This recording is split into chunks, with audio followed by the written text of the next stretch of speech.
приглашаю все жители Чеченской Республики, соседи наши. На этот прекрасный праздник будет все очень здорово. И все то, что здесь будет сделано, это для людей.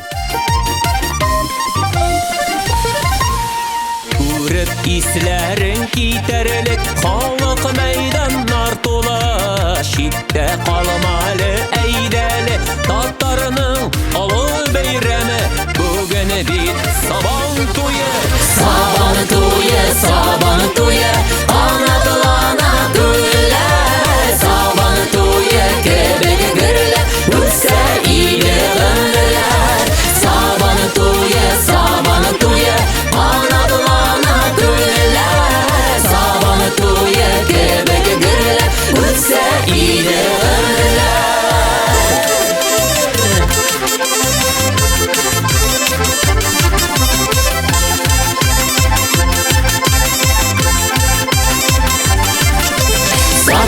Saban toyu kanatlana gönüller Saban toyu göbeklerle vursa yine ömürler Saban toyu kanatlana gönüller Saban toyu göbeklerle vursa yine ömürler